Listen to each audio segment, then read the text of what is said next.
Welcome back, welcome back, welcome back. So, here's another episode of Controversial Crucial Conversations.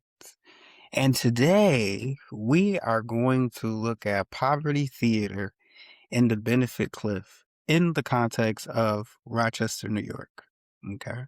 So, if you were with me in the last episode, welcome back to that forensic audit that we did regarding the permission slip economy. We looked at how the legacy gatekeepers of Rochester, the zoning boards, the local development corporations, and the quote unquote old guard foundations require you to ask for a blessing before you can create value. We discussed how this creates brain drain. If you need a recap, brain drain is simply our best and brightest individuals leaving Rochester because there's no opportunities for them. They go to these schools, such as the University of Rochester, RIT, St. John Fisher, what have you, but there's no economic oxygen for many of them that look like me. And you may ask, well, why is that? Gatekeeping. Gatekeeping high-paying jobs from Black and brown people. That is what is going on here in Rochester, New York. And that we got that out the way, let's move on. But let's talk about the people who can't move, the people, approximately 30,000 plus people who remain in the Crescent. You know what the Crescent is, right? The Crescent is a part of Rochester, so a group of zip codes where anything bad that you can think of happens. The highest rate of poverty, lowest education, high rates of STD transmission, poor health outcomes, just to name a few. So, if the suburbs has a permission slip economy, the city has poverty theater. And remember, I've been going for 5 years. I was going for 5 years, so I had a chance to be able to experience other cities, the intricacies of it, and to come back to Rochester, and I've been able to look through a new lens.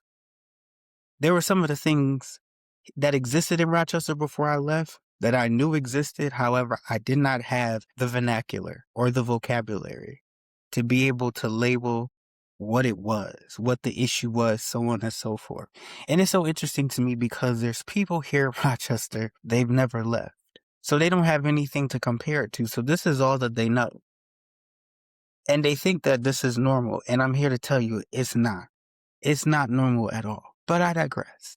So in the permission slip economy, they tell you no. In the poverty theater, they'll tell you yes, but they hand you a script that ensures you never actually reach the exit. So that feeling that you feel, that constraint feeling that many people with education that are from here, that got their education here, and they try to build a life here, and it seems like a struggle, that's where that's coming from. That's where that's coming from. Just to kind of go off on a short little tangent, I went to an event. What was that? Friday. It was the third annual kickoff meeting, and it was fantastic. No qualms there. It was at Nazareth, and I was invited to go. And I had a chance to really interface with people who were around my age group. Some people I went to high school with, which is Wilson Magnet High School.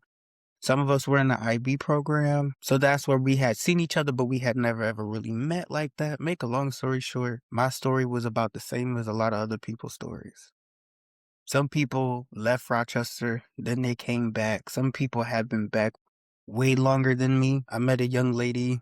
She had been back for 7 years. She ready to go. She been ready to go again because there's no economic oxygen for people who look like me who carry credentials. People have been so confused for such a long time as to like, I don't understand why people are leaving Rochester. It must be because of the snow. The snow has something to do with it. The lack of sun has something to do with it. But the biggest issue is there's not a lot of economic opportunity for people who look like me.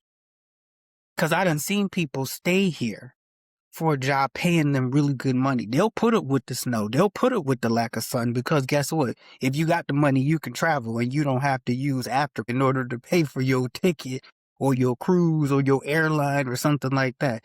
It's already taken care of. It's already done. You don't have to struggle. I know what it is to live someplace else and not struggle. I know what that feels like. And to come back here with all the credentials, all the experience that I have, mind you, I had to leave to get that experience, like that. And to come back here and to be treated like garbage, like as if all the work that I have done doesn't even matter. They make it seem like it doesn't matter. And that's a slap in the face. And this is towards Rochester's own talent. And it's so crazy because I had a conversation with someone that I went to high school with. She also went to the University of Rochester at a different time than me. But she looked at and she brought up a really interesting point. She said, if you end up doing your podcast, which is what I'm doing right now, she said, I really want you to bring up the fact that here in Rochester, it seems as though they will take a liking to talent that was originally from like New York City. Maybe they came up here to pursue higher education, but they give them more attention. Some people, I don't want to generalize, some people here in Rochester are able to open the gates. That gatekeeping, they don't really experience that level of gatekeeping if they're not from Rochester. Again, maybe they were from New York City or maybe another large city or something like that, and they get preferential treatment. I've seen it. Other people have seen it. But when it comes to your homegrown individuals, many of us get the short end of the stick. The only way I've seen this work is if they have a story. I've seen a lot of individuals go to East High School, and then they went to University of Rochester, maybe for education in the master's realm or whatever the case can be. They ended up being a teacher or something like that. But that's very far, few, and thin. And everybody doesn't want to be a teacher. I understand education is a huge part of our gross domestic product, but also is healthcare. The trials and tribulations that I've experienced amongst other people as well, who are from here, who look like me, and those jobs were gatekept from us. My alma mater is the University of Rochester. I have stories upon stories upon stories upon stories upon stories upon stories of the discrimination that I experienced, the racism that I experienced at the University of Rochester. But we'll table that for another episode. Now, let's continue. We're going to define the theater, okay? You remember poverty theater? Yes. So let's start with a definition. Poverty theater is a systemic performance of solutions that are mathematically insufficient to address the problem, staged primarily to maintain the flow of public and private grants. I chuckle because if you interface with a lot of individuals here in Rochester, when it comes to their work and things of that nature, what is funding their work in most cases, not all, but in most cases, if I had to put out a percentage, maybe 85%, 80 to 95% grants. But a lot of them are performative. And see, this is the thing that kind of gets me. This is where the performative stuff starts. Because they'll say, well, we got a grant for 5 years. But the issue that they're tackling in order to solve the issue may take longer than 5 years. And that's if it's implemented correctly for all 5 years. But if you put a person in there who is not qualified to be in there and they're messing up the grant, then your organization may be put in a position to lose the grant.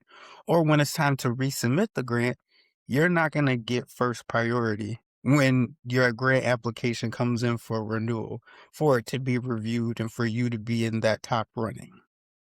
Because you didn't do what it is that you were supposed to do with the grant. It's all a performance. At the end of the day, it's all a performance. But guess what? I had to leave, be gone for 5 years, and then come back to see all this. That's why I'm able to see it through New Links. But let's continue on. It says its primary engine is the nonprofit industrial complex. Let me read this one more time. Its primary engine is the nonprofit industrial complex. We have a boatload of nonprofits here. You would think that vulnerable populations, their quality of life, you would think would be much better than what it is right now. Not even close. Not even close. So there's a breakdown somewhere. But before we put the cart before the horse, let's continue.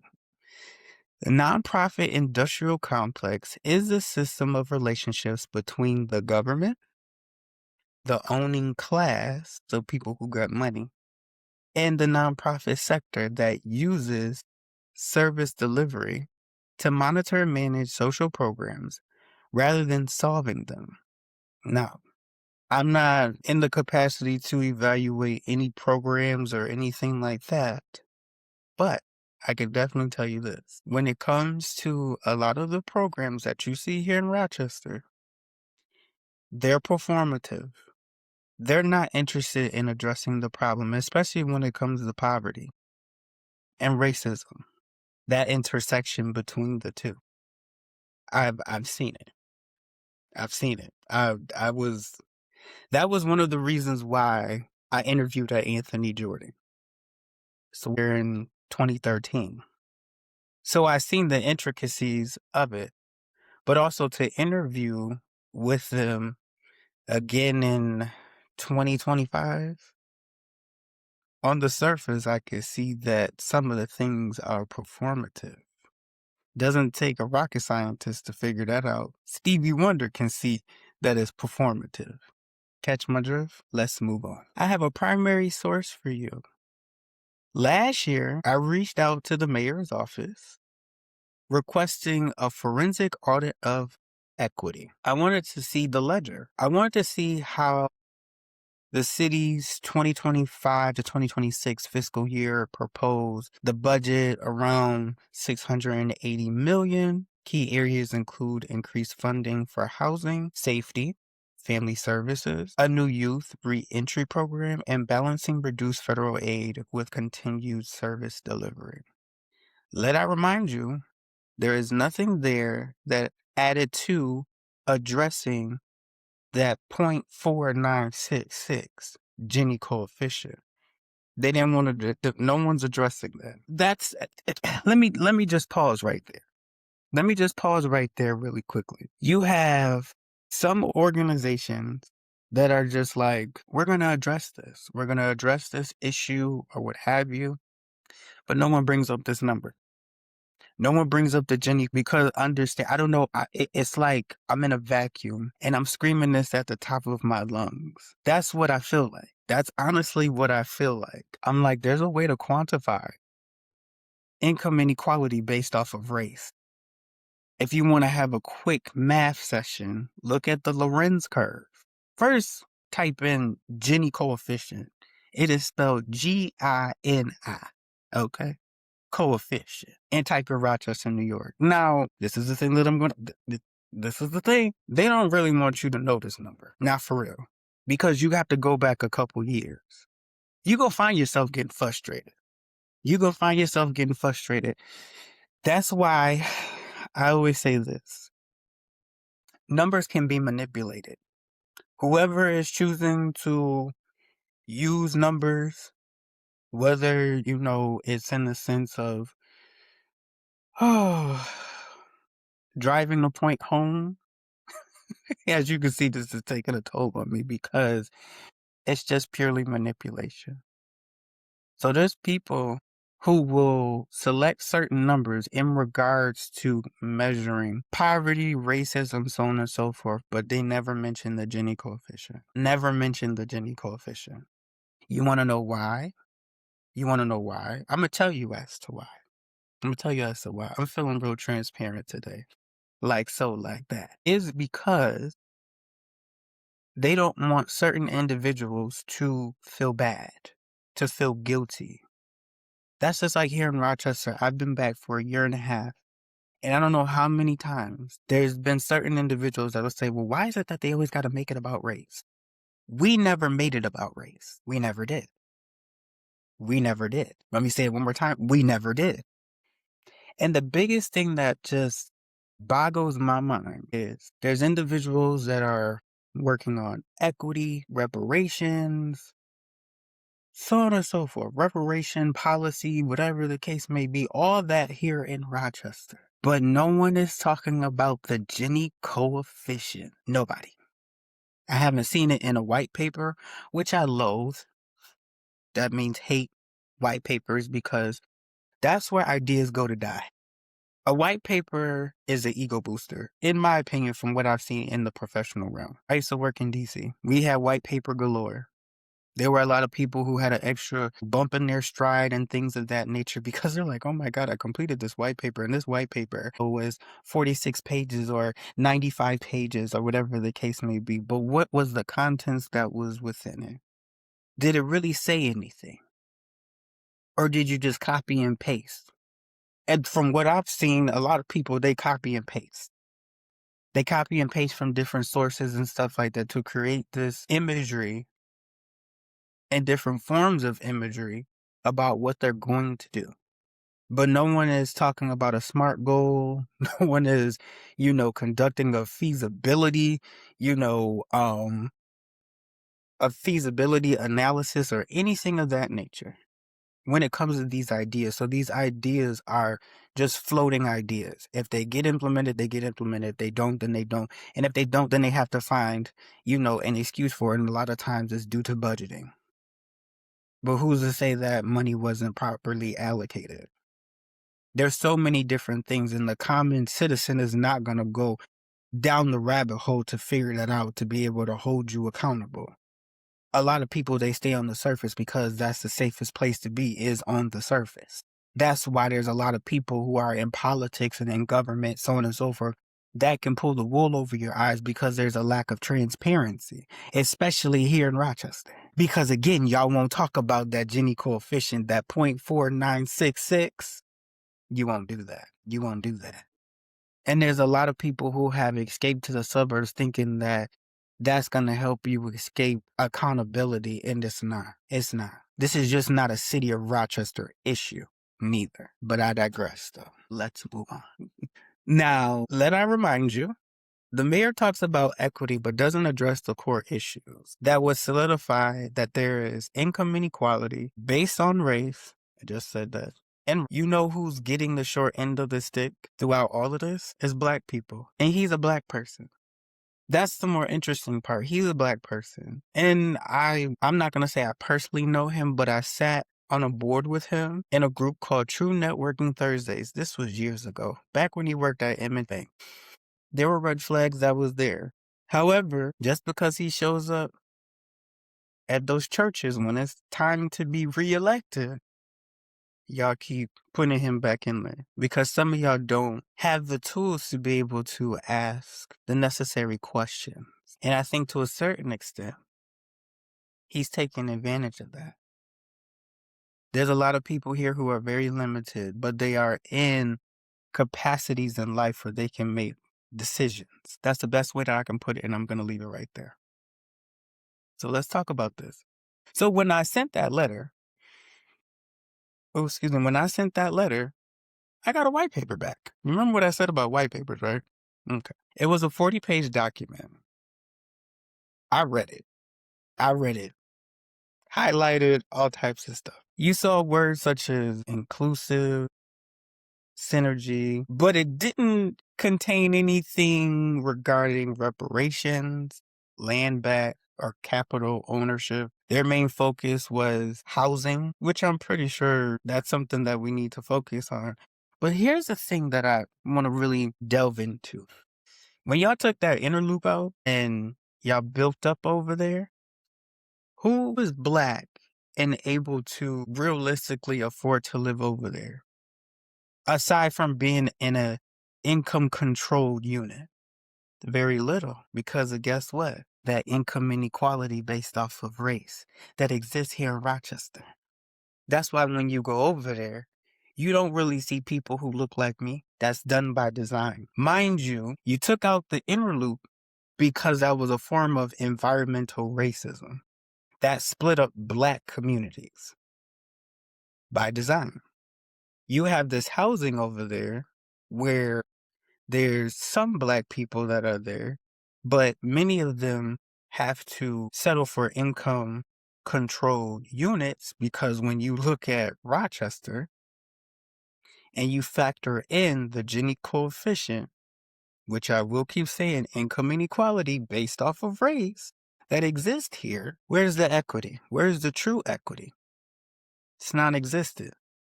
But a lot of people are not going to call this out because they can't get past the surface.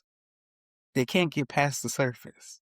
They wrote them their own selves out, and they don't feel like they have the power to be able to bring up this question to people, and more specifically to the mayor, and to hold him accountable. That's just my 2 cents.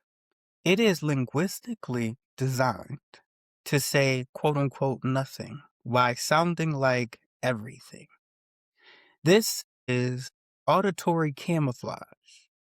It allows the buffer class, the middle managers of poverty, to keep their $90,000 salaries, while the people they serve remain in the $15,000 to $30,000 a year bracket. Now, mind you, remember in that last episode we talked about the median income for black people in the city of Rochester, $27,000.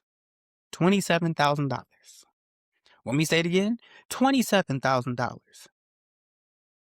So we're going to talk about the GBI lottery and the vendor class. Do you know what the GBI is? It's the guaranteed basic income. That was a part of the white paper.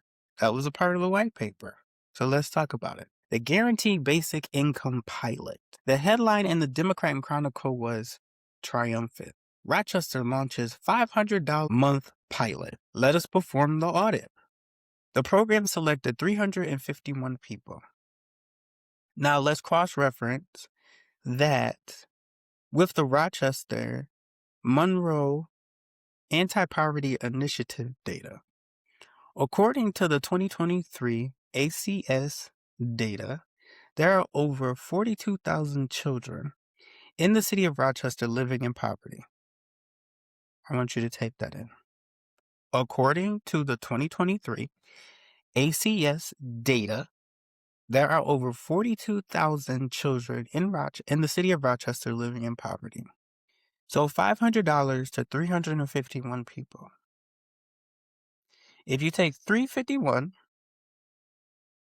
divide that by 42,000, you get, you ready for the number? 0.0083. That is 0.8%. Mathematically, this isn't a policy. This is a lottery of survival. So ask ourselves, why do we do it? Why do we do it? Because the vendor class, the software companies like Steady or the academic quote-unquote evaluation teams collect massive fees to monitor the 350 people. We spend more on the study of poverty than we do on the eviction of poverty. Say that one more time for the people in the back. Because I want you to, when I was typing up my script for this and I'm looking at the sources and doing the research and also, it sounds crazy. So I'm going to read this line for you one more time for the people in the back. We spend more on the study of poverty than we do on the eviction of poverty. I'm going to be quiet for like 2 seconds because I want you to take that in. I really want you to take that in. But yet and still, you see the hand? Yet and still, there are so many people, whether they're faith-based, whether they work at the University of Rochester, whether they work somewhere else, they make it seem like their life's mission is to address poverty in Rochester. But at the same time, you turn a blind eye to the Gini coefficient. Yo, my girl Jenny, She's the type of person, she in the closet, but she peeking out the corner of the door like, yo, is anybody gonna call on me?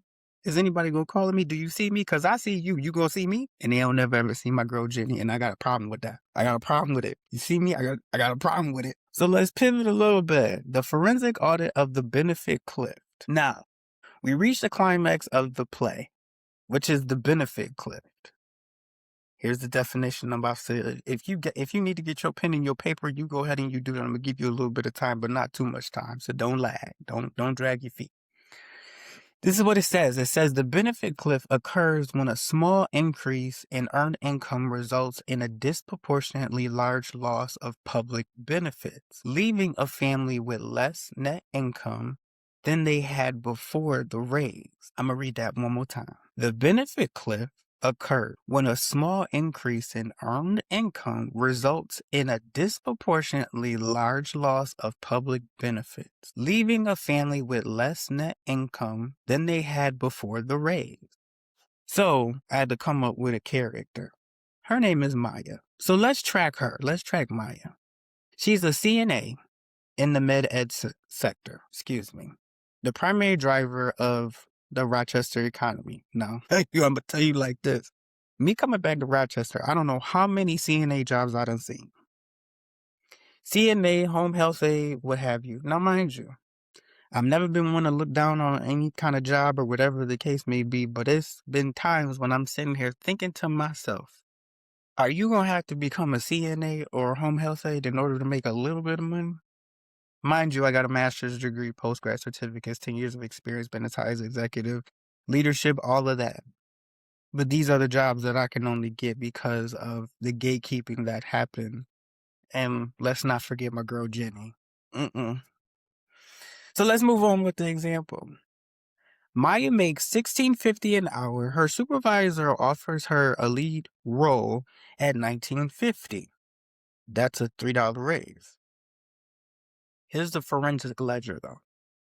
The gain is a $3 raise, which adds $480 per month to her gross pay. The loss, child care. Cross-reference the New York State Child Care Assistance Program, the CCAP. At $19.50, she hits the 300% federal poverty line threshold. Her subsidy vanishes. Her child care cost jumps from a $50 copay to a $1,000 month private bill. The loss, her food stamps are reduced by $150 per month. Maya earned $480 more, but her expenses rose by $1,150. Now her household is net negative $670 a month. This isn't a broken system. It's a design feature. Remember I said it was by design? It ensures the hospitals have a permanent low-wage workforce that is too terrified to take a promotion. The theater needs you on stage. It cannot afford for you to buy the theater. Do you hear me with what I'm saying? So you're stuck, essentially. You're stuck. Let's go on to the next segment. The sovereignty blueprint. How do we close the audit? We stop participating in the auditions. If the quote-unquote benefit cliff is the weapon, then collective ownership is the shield. We need to stop asking for a $500 guaranteed basic income check that comes with a caseworker. And some of them caseworkers, let me tell you something. Some of them caseworkers do not look like me. Actually, many of them do not look like me. So you can say that they're gatekeepers. It's been like that for eons. And some of them take a tone with you. I've experienced it since being back here in Rochester. Remember, a year and a half. Some of them talk to you like as if you're not human, as if you're subhuman. It's a lot of white folk that do that. Not all. I'm not generalizing. But it's a lot of them that are in these caseworker positions and they have to interface with black people because based off of the design of Rochester, keeping black people in poor capacities And many are going to utilize social services. Mind you, there have been people who have gaslight people who look like me. Oh, well, you shouldn't need social services. What, you lazy or something like that? You're lazy? No, we're not lazy. This whole thing is by design. It's by design. Set up like that. So the next time you feel like you want to try to tell somebody that they're lazy or whatever the case may be, check yourself before you wreck yourself and do some research and understand the design of Rochester, New York. I'm tired of people telling black people, oh, you're lazy. You're not applying yourself. You're not doing this. You're not doing that. Well, let me speak for my peoples. I have a master's degree, postgrad certificates, one of them being a Lean Six Sigma Green Belt certification. I should be getting at least 60 to 65,000 based off of that alone. 10 years of experience in various parts of health. Business as executive leadership. I got that when I was 27. Does any of that scream lazy to you? Does any of that scream stupid to you? No and no. So don't ever fix your mouth to sit up there and tell somebody who looks like me, whether they are lighter than me or darker than me, to sit up there and tell them that they're lazy. Hear me when I tell you. But let's finish this up though. We need an economic succession. That's what we need. Imagine 1,000 households in the 14621 zip code forming a community wealth fund. If each household contributes $50 a month, they are currently losing 2 predatory permission slips, quote unquote, predatory permission slips. That fund generates $600,000 a year. We use that capital to build a parallel childcare system, a co-op that we own. Now remember that example that I gave, Maya. We're going to check in with her, my girl Maya. When Maya gets her raise, our co-op doesn't cut her off. Why? Because the state doesn't own the ledger. We do, as the people. Sovereignty is the ability to walk away from a rigged game. That's how I felt when I moved. Again, a lot of y'all that are here in Rochester, y'all are so confused as to why people leave. And then they leave and then they comment on things and some of y'all have the nerve to get upset. That's why a lot of them are leaving.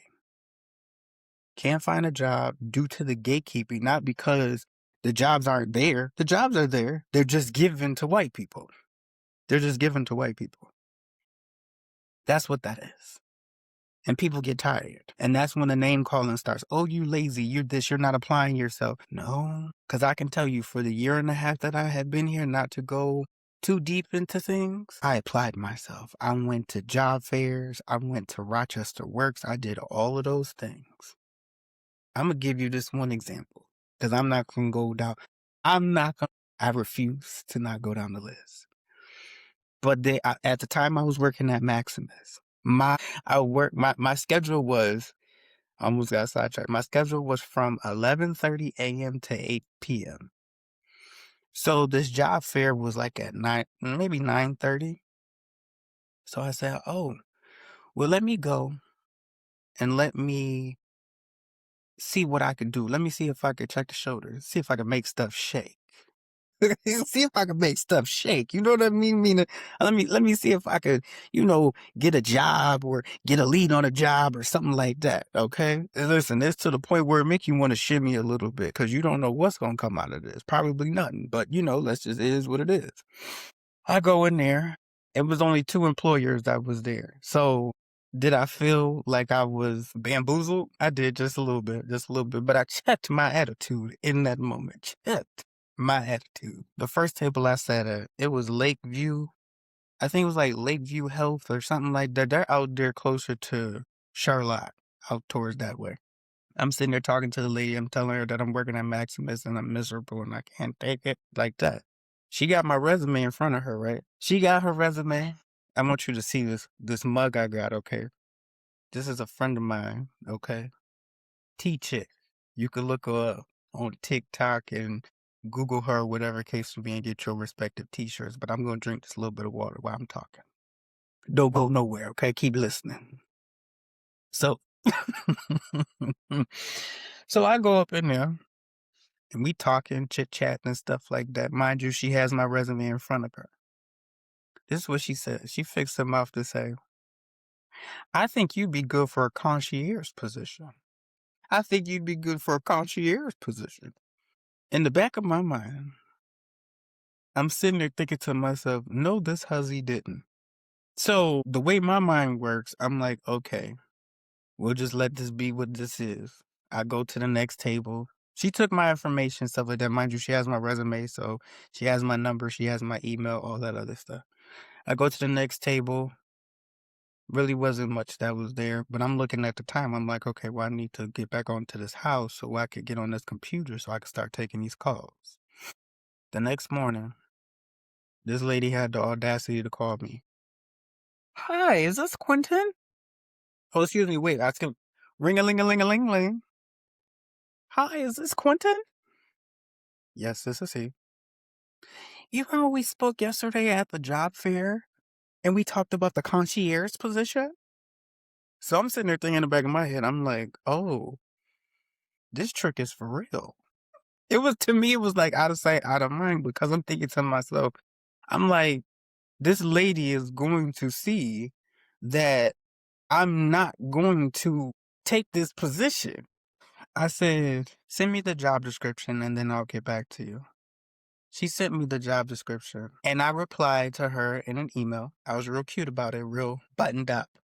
I said, couldn't do a laugh. I was like, I don't feel seen in this moment. I don't. I don't feel seen in this moment. I got that all in the email. I felt as though I was going to pull one of their cards. You know who I say. You know who I'm talking about. If you know, then you know. I don't got to say nothing else beyond that. But that's exactly what I did. And then I contacted Rochester Works. They said that they were going to take my concern and share it. I didn't hear anything else beyond that point. When I went up there, this was the most appalling part to me. To me. I'm gonna be like Ayana, it still hurts me down here. Right in here. Okay? There was a black woman.